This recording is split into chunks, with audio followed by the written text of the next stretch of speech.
Any last words?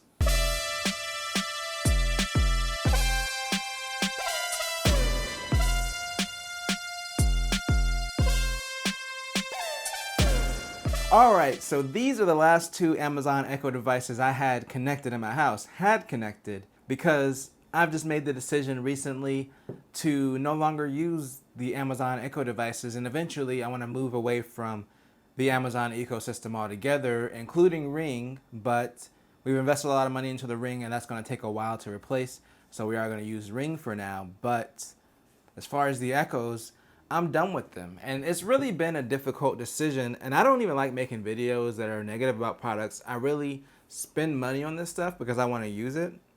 And I haven't talked that much about the Amazon Echo device. So I did an unboxing of the Echo Show 5 a couple years ago when it first came out, the first generation. Then I never followed up on it because there were just certain things that I didn't like about it.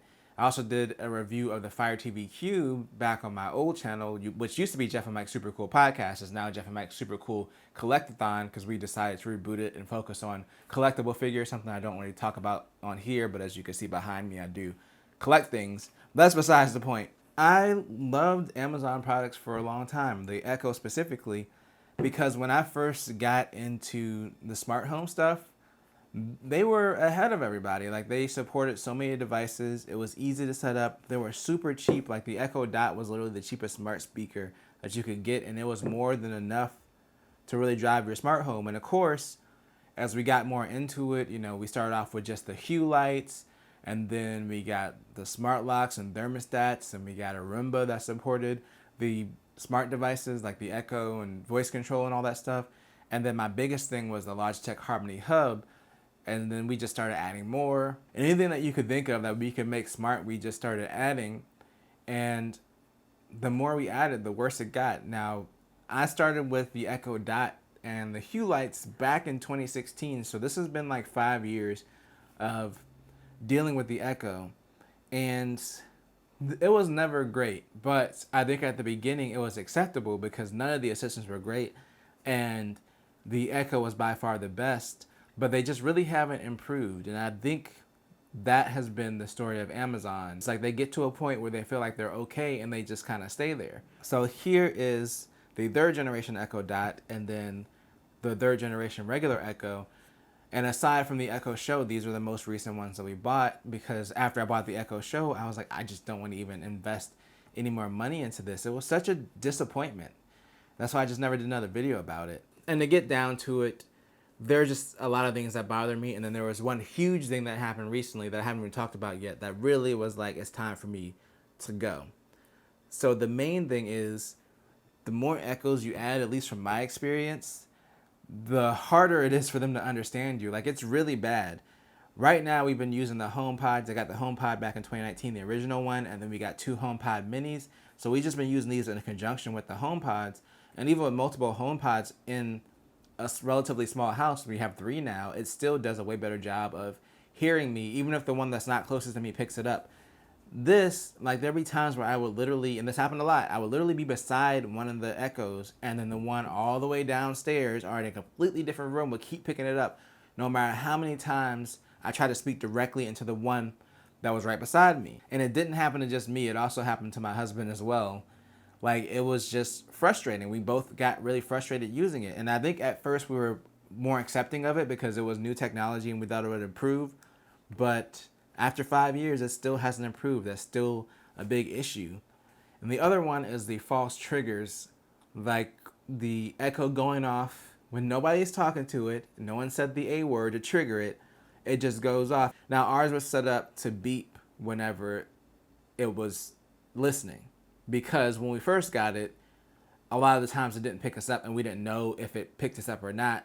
So we would just start repeating stuff. So we turned on like the beep so that way you can hear if it's picking you up or not, which just caused it to randomly beep all the time because it would just like falsely pick you up. And then a lot of the times it was like, oh, I didn't understand that. And you weren't even summoning it in the first place. It was super frustrating and it just happened so often. Like, it's literally interrupted videos. Like, I've had to go back and re-record stuff because this thing will go off because I had it in the room. if I don't remember to mute it, or if I didn't remember to mute it during my video, I would always get interrupted by it. Like, it happened all the time, and it's just super frustrating. One other thing is, even though it supports a lot of products, some of them just don't work well. Like, the skills don't work well, but Amazon will still promote it on their website, like works with the A word, and it'll, you know, offer to set it up if you order it on one of your Echoes, whichever one you'd like.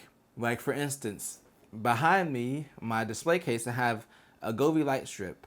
Now, we have a newer one in the house, and that does work with the Echo skill. This one, however, literally doesn't work. Like, I've never been able to get it to work. I tried for a long time. I've renamed it, and I can never get it to work with the Echo skill, which is fine. This was relatively cheap. It's like $22 light strip. And for what it is, it's fine. The app still works. I can just go and manually turn it off and, you know, change the colors through the app. But one of the reasons that I bought it was because Amazon advertises working with the speaker, and you can set up the skill, but I can never get this particular light strip to work. And I even saw other people in the review saying the same thing. Now, the newer one we got, like I said, does work fine, so I'm not going to completely go after Govee or anything, but that skill was terrible. And I'm not even blaming Amazon, because obviously they don't create the skills, but at least have some kind of standards when you allow companies to put your name, like works with the Echo, on the page, on the Amazon page, and then you're like, oh, you can go ahead and set this up with your living room one so it's ready when it comes, and then it doesn't even work. So I felt like QC for the skills, quality control, just wasn't there. I feel like they just let everything through, like, even if it didn't work well, and they'd be like, oh, it works with our speakers, so here you go. The next thing, and this was the biggest thing, was the more money I spent, I felt like it was diminishing returns. We spent money on getting this big Echo because I was like, you know, this is going to be better, it's going to be faster, and it's not really that much faster than an Echo Dot. Like, sure, it sounds better because it's bigger, but also the HomePod Mini is around the same price. It's smaller than this, and it sounds better. So what are you really paying for when you scale up with these Echo products if they're not putting any money behind the processing hardware? Like, the biggest thing for me was when I got that Echo Show 5, it was disappointing because of how slow it was. It was slow to the point where it was unusable. And I know now it's like a $50 touchscreen Amazon device. I think I paid $90 for it because I got it when it very first came out. Like, I pre-ordered it because I was excited to finally have a touchscreen one, especially with us having the Ring security system. And I was like, okay, I can finally pull up my cameras and stuff. But it was so slow, it was unusable. I actually ended up giving it to one of my coworkers recently because we just had it in the closet not being used. And I was like, well, at least someone can get some use out of it. And he likes it. I mean, but again, different expectations, and he's still fairly new to this. It's not like completely unusable, but it's just so slow, like it's frustrating to use. And the worst part was it wasn't even good as a voice assistant. Like, it would go into sleep mode, and it took so long to come out of sleep mode. A lot of times when you use the A word to wake it up, it wouldn't even wake up. Like, it was so bad. Like, that's why we stopped using it. Like, even as a regular Echo, like the Echo Dot was literally better, and the touchscreen was so slow it's not even worth having. And I was like, I'm just investing all this money into the ecosystem, and it's just diminishing returns. On top of that, I also bought the Fire TV Cube, and we only used that for about a month because personally I don't really like the Fire TV interface. I think at the time we had the Harmony Hub, which was one of the main reasons I even kept these around for so long. We had the Harmony Hub, and I was like, okay, cool, they're coming out with this Echo. Obviously the Echo's built in, it has an IR blaster, it can turn the TV off and on, and it has a Fire TV built in. So I was like, you know, it's kind of three birds with one stone, and it's the ultimate product. Now, for $100, considering that, you know, the Fire Stick is around $30 and an Echo Dot is around $50, I expected it to be around the performance of, like, maybe a little bit better than the Fire Stick with an Echo Dot connected to it. But it was slower than, like, even the cheap Fire Stick. And then the Echo had weird limitations, like it couldn't do a lot of the group stuff because it just wasn't recognized as like a normal Echo at the time. I think they fixed a lot of it now, but at the time it couldn't even do like the group music, like playing music throughout the house, and just a lot of the stuff that even an Echo Dot could do, which, you know, you can get for like $30 most of the time. So it was like, wow, I've spent $100 for this product, and that's not really cheap for a smart speaker slash Fire Stick, which is not great in my opinion. I really don't like the Fire Stick. I'm going to be honest. I think it has one of the worst interfaces. But that's not what it's about, because I was never disappointed by the Fire Stick because I never had high expectations. I was disappointed by the Fire TV Cube. And that was even before I got the Echo Show 5. So I think initially I was happy with how many devices these were compatible with. But the frustrations of using these devices and spending money and getting like diminishing returns out of it, it's just got on my nerves. And these were the last two I had connected. I used to literally have one in every room. I had like 6 of these things around the house. And over time, like, I just started disconnecting them because the more you add, the harder it was for them to understand. And even when we got down to just these two, they would still get confused, and one's literally on a different floor. Like, this one was my upstairs one, because I used to have an Amazon plug in this room for my fan, which I just switched to a Wemo because it works with HomeKit, and I was just tired of even dealing with the Echo at all. And then this was downstairs, and even then, if my door was open, it would pick up the Echo from upstairs, and it would go downstairs and go to this speaker instead of the speaker that's literally in the same room with me. I'm like, it's ridiculous. It's ridiculous how bad it is. And if I didn't have the HomePod, and I also briefly used Google Assistant, which honestly, even at the time, which I think was like back in 2017 was the last time I used Google Assistant, it was already better. It just got on my nerves with the Logitech Harmony Hub because I had to do the voice verification. Like, if it didn't recognize my voice, it wouldn't turn on the TV, which I thought was really stupid and it frustrated me. So I went back to the Echo. With that being said, I just don't have faith that Amazon's going to continue to make these products better. I mean, if you look at like their issues that they've had with their other products catching on fire, like the quality control is not there. I just don't feel like they care. As long as people are happy enough with it, I don't think they're really going to improve it that much, aside from just changing the design every so often so it feels new. Like, even our $400 Sonos Beam that we got around Black Friday this year, it has an Echo built in, and it's just as bad as these Echoes. It's just as bad as the Echo Dot. Like, it has the exact same issues with not hearing people well, with all the stuff that I mentioned before. It has the exact same issues, and it's built into a $400 soundbar.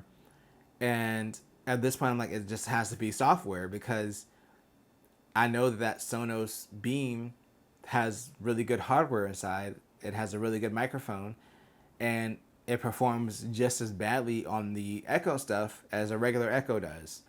So for the last few months, we've just been dealing with these two since we've gotten the HomePods.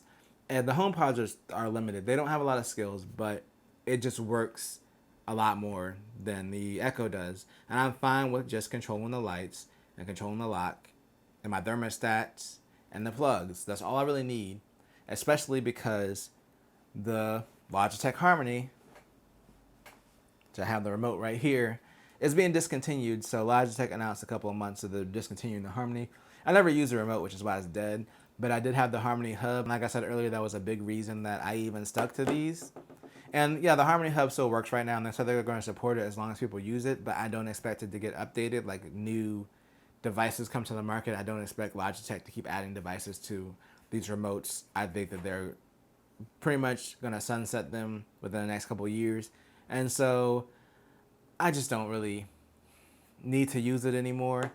And they basically said it was because HDMI CEC, which is a protocol that allows like your device, I don't know, like your PlayStation or like your streaming stick, to send a signal to HDMI to power on your TV when you hit a button on the remote. And so they pretty much said that that's made it obsolete, and that's true. I like the Harmony stuff because I could program it. Like, it worked with the hue lights, so I could set it to like, I don't know, movie night and turn on my Blu-ray player on the TV and dim all the lights. Stuff like that. I thought that was cool. But I started using it less and less. I don't even use my TV downstairs that often, so it was time for me to let it go. And along with that, I was like, I really don't have much reason other than controlling the Ring stuff to have these around. But the last straw, the real reason that I'm fully done with the Echo is because of Amazon Sidewalk. And the funny thing was, my sister messaged me and she was like, hey, this would be a cool story, or this might be a good story for you to talk about on Sunday.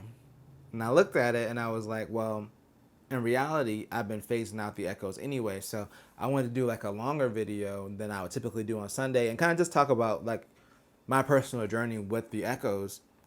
That's why I didn't make it a Sunday video. But If you haven't heard about Amazon Sidewalk, they're basically setting up a network for their devices to communicate with each other or communicate with other devices that are in their ecosystem like Tile. So that way, if you have an Amazon device and I don't know, if you're offline or you're lost or something like that, or if you lose internet, it can connect to that nearby network. Now, the issue with it, the issue that I have with it is the way that they're creating this network is by using your internet. And it's something that everyone, if you have an Echo device, you're automatically opted into. And there wasn't any clear like notification or anything about it. My sisters found the article and I saw it before it went live, so I went into my account settings and turned it off. And then if you have Ring, there's only 3 cameras that are supported for it right now, and I don't have any of those 3. But you also have to go into the Ring app and turn it off separate from the Alexa app. So I went and I turned it off before it went live. That was really the last straw for me. Like, these devices aren't great. I've wasted a bunch of money like investing in this, thinking it's going to get better. And clearly Amazon doesn't really care about making them better. They put all these devices out here. Like, there's been a lot of times where I've just gotten free Echo Dots with stuff that I buy that I don't even want. Like, my Ring doorbell came with one. There was like various things that I bought throughout the years. It just came with an Echo Dot to the point where even when we had like 5 or 6 around the house, I still had 3 more in a closet just collecting dust because I didn't even have any more space in the house to put them at. And then for them to like do this and then all of a sudden flip a switch and be like, you know what, we're going to use your internet to create our network without getting explicit permission. I'm sure there was somewhere in the agreement where you gave permission, but without really notifying the users that you were just turning the switch on. And they said that it's going to be like super low like bandwidth usage. They're happening at 500 megabytes per month, but still, you don't know what kind of internet people have. They might have DSL with a data cap, and you know, 500 megabytes is 500 megabytes. It's not a lot, but still, I don't want you sharing my internet without my explicit permission. And just, I don't trust Amazon. I'm sorry. There was an issue with Ring a couple years ago where during the setup process, there was a vulnerability that exposed your SSID and password for your network.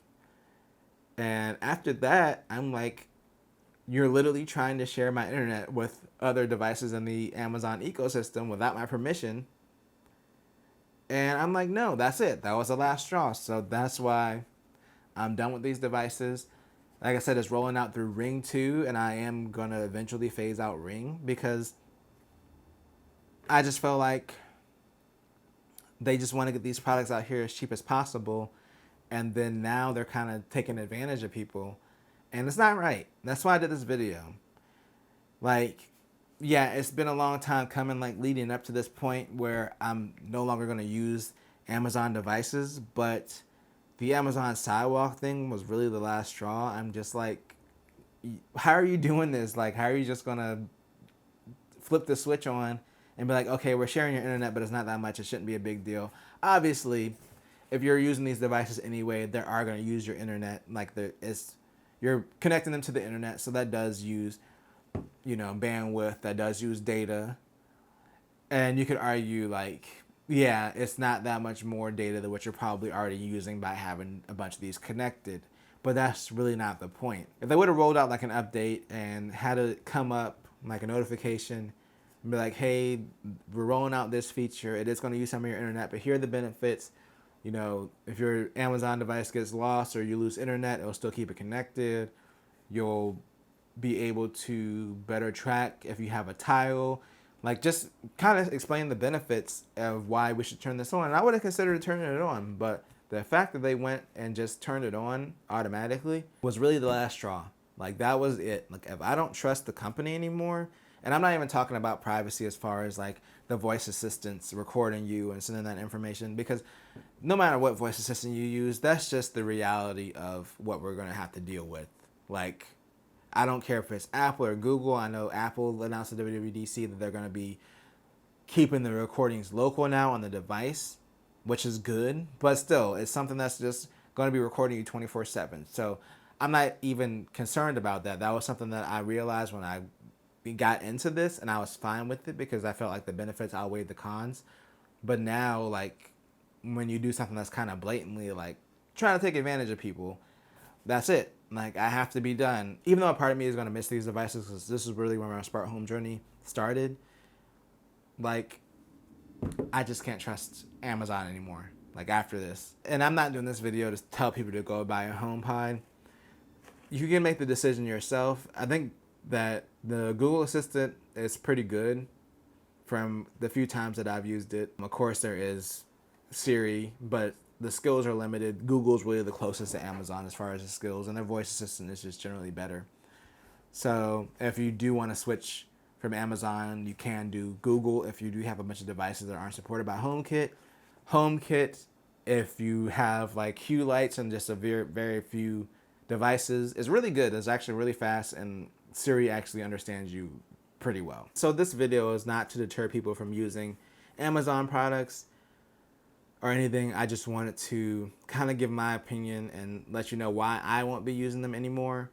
You know, to each his own. People feel different ways about certain things. Like I said, it is a very small amount of data that they're saying that they're going to use. It's just that since they snuck this feature out, I just don't trust them. That's just me personally. But if you made it this far, thank you so much for listening. I will be back for another sensational Sunday. But if you enjoyed this video, then make sure to tell a friend, tell a coworker, like, share, and subscribe, and always do at least 2 things at the same time.